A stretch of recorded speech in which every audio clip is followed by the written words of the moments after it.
qué gusto saludarte. Gracias por estar con nosotros, acompañarnos y ayudar un poco a entender a qué viene esta delegación de altísimo nivel de Estados Unidos a nuestro país. ¿Viene a regañar, viene a presionar, viene a colaborar? ¿Cuál es la intención de este encuentro con el presidente Andrés Manuel López Obrador? Un gusto saludarte, Oscar, como siempre. Viene a sincronizar agendas. Vienen de alguna manera a tratar de hablar el mismo idioma con el presidente de México. Han habido grandes diferencias, asimetrías. El gran problema que tiene en este momento, no solamente Estados Unidos, sino México, es el tema de la migración y el tema del fentanilo. Yo creo que esos son los dos grandes temas, tú lo mencionabas antes del corte, que vienen aquí a platicar con el gobierno de López Obrador y sobre todo a mencionar y decir, bueno, hay un escenario ya urgente que para Estados Unidos y para el presidente Biden ya no tiene tiempos extras, y me refiero precisamente a las campañas electorales que ya empiezan.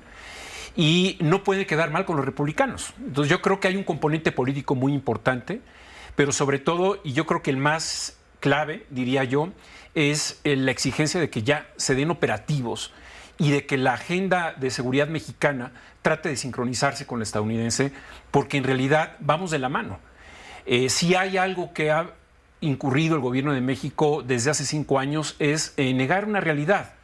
Por una parte se obsequió un acuerdo de tercer país seguro de facto, aun cuando oficialmente no existió, cuando la situación de seguridad en México no resultaba suficiente para garantizar precisamente eso, la seguridad de los migrantes. Entonces, por cuestiones humanitarias no se pueden obsequiar este tipo de acuerdos, ¿no? Y hay que recordar que Marcelo Ebrard le obsequió a Mike Pence, quien era el jefe del Departamento de Estado, el secretario, el 15 de noviembre del 2018, 2 semanas antes de que tomara posesión el presidente. Y eso lo estamos pagando inclusive con vidas, porque lo que ocurrió al principio de este año en Ciudad Juárez es un elemento esencial, básico, para decir, cuidado con lo que está sucediendo en este país, porque no garantizamos la seguridad. Y qué decir de la bestia, y qué decir de todo lo que está ocurriendo día tras día, ¿no?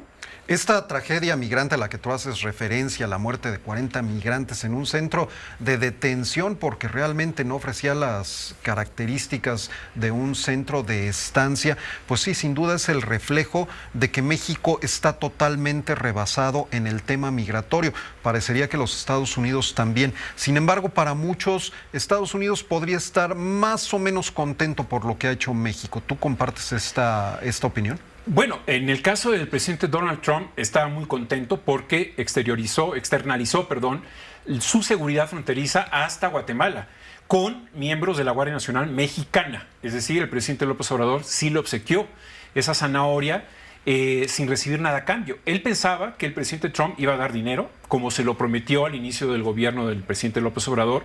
Sin embargo, no dio un solo centavo. Esta es una realidad que también tendría que haber molestado al gobierno de México. Y sin embargo, la situación no cambió. Es decir, cuando ganó el presidente Biden, prácticamente mantuvo el statu quo anterior a la llegada de este presidente a la Casa Blanca. Entonces, creo que sí hay un conflicto muy fuerte porque, por una parte, en la agenda local doméstica del presidente López Obrador no quiere reconocer la gravedad de estas circunstancias, cuando ya desde el 2014-2013 en Siria, con la guerra civil, que se desplazaron o migraron la mitad del país hacia Europa, era una llamada de atención de lo que podría venir a México después, sobre todo, de la pandemia. La pandemia, más las dictaduras de Venezuela, de Nicaragua, de Cuba, el estado fallido de Haití, la guerra en Ucrania, o sea, todos los componentes eran previsibles. Eran previsibles. Y sin embargo, el gobierno de México no cambió absolutamente nada, y esa es una gran responsabilidad que de alguna manera tendría que velar y ver el presidente López Obrador. Y para Joe Biden es un tema que le quema las manos de cara a la contienda electoral, porque junto con su estado de salud me parece que es lo que más le están presionando, ¿no?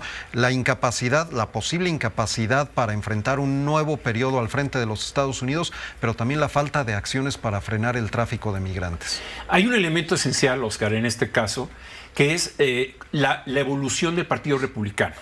Tal vez no lo estamos viendo y midiendo desde México.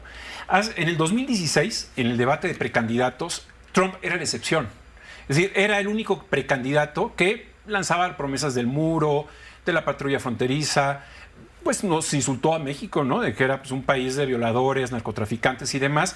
Y sin embargo, el resto, 10, 12 precandidatos, no tenían ese discurso. Hoy si analizamos el debate de hace una semana entre republicanos, la excepción quizás sea uno. La mayoría tiene el mismo discurso de Trump. Lo que ocurrió ayer en el Congreso, en donde prácticamente guillotinan a McCarthy, que era el líder de los republicanos, es un látigo de Trump, del trumpismo, de la extrema derecha en Estados Unidos. Es decir, ¿qué escenario va a heredar el gobierno de Estados Unidos ahora si llegara a ganar un republicano? Porque lo mismo Nikki Haley, que fue la que dijo vamos a lanzar un operativo directamente en contra de los narcos en México, que Mike Pence, por ejemplo, el vicepresidente, o hay otros como Ron DeSantis, Chris Christie, ¿no? Estos precandidatos republicanos también están lanzando duras amenazas en contra de México. Entonces yo creo que ya en este momento se ha perdido el tiempo. Es decir, ya tendríamos que estar pensando en qué va a ocurrir en enero del 2025. Yo entiendo que ya no va a estar el presidente López Obrador, pero es parte de la herencia.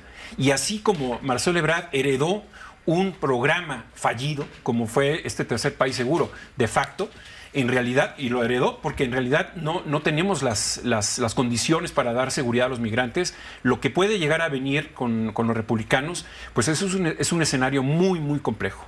¿Crecen las voces en ese sentido de catalogar a los cárteles mexicanos como grupos terroristas, de utilizar al ejército estadounidense para combatirlos? Y de este lado, pues se minimiza, se dice que es únicamente politiquería, pero el asunto está creciendo de aquel lado. A la sociedad estadounidense me parece que no le disgusta en absoluto la idea, y el tema del fentanilo ha encendido todas las alertas. Sí, mira, yo creo que lo que más le preocupa a Blinken ahora que llega a México es el distanciamiento que tiene López Obrador de Estados Unidos. Donde está Estados Unidos no está López Obrador. Es decir, sí ayuda en términos de alguna forma pragmáticos, porque sabe muy bien que tenemos el TEMEC, que para México es como una especie de seguro de vida, pero al mismo tiempo toma distancia. Yo te diría, Oscar, lo que ocurrió el sábado pasado. Es decir, se toma la fotografía con Bernardo Arévalo, el presidente electo de Guatemala, y dice en su tuit el presidente López Obrador, estamos listos para trabajar juntos. Bueno, Estados Unidos condena lo que está ocurriendo en contra de Bernardo Arévalo, particularmente la fiscal general y uno de los jueces del Poder Judicial allá en Guatemala, están de alguna manera tratando de ponerle el pie a Arévalo para que no llegue a la presidencia. Arévalo sufrió prácticamente un programa para matarlo, para asesinarlo. El plan Colosio o el operativo Colosio, que lo llamaban. Es decir, está sufriendo una persecución muy grave y es nuestro vecino, es Guatemala. Y sin embargo, mientras España, Chile, Estados Unidos condenan, y la ONU también, esta persecución en contra de Bernardo Arévalo, el presidente López Obrador dice, comimos juntos en Texcoco, ¿no? ¿Qué piensas, por último, Fausto, que va a cambiar después de la reunión de alto nivel de mañana entre México y Estados Unidos? Yo creo que la presión sí va a cambiar en el sentido de que ya no es optativa. La ayuda de México es obligatoria. Eso es lo que va a venir a decir el secretario Blinken. Y el escenario, el que va a poner sobre la mesa en Palacio Nacional es, nosotros tenemos ya, pues los servicios de inteligencia tenemos identificados en dónde están los laboratorios de fentanilo. Ya hemos hecho operativos esta misma semana en contra de chinos que traían estos componentes a México, ¿no? para desarrollar esta droga, y vamos a tener que actuar. Yo creo que ese es un escenario radical que no le va a gustar al presidente López Obrador y va a tener que estirar un poco más la liga, es decir, va a tener que ceder. No es una reunión para tomarse la foto, es un asunto muy importante. Es un asunto importante porque de alguna forma está entrando en la última etapa ya del gobierno Biden, está entrando en una etapa de mucha presión por parte de los republicanos y en una etapa difícil inclusive de gobierno para el propio estadounidense, con el Congreso hecho bolas por la guillotina que le cayó a McCarthy el día de ayer. Fausto Pretelín, un gusto como siempre. Al contrario, gracias a ti, Oscar. Muchísimas gracias.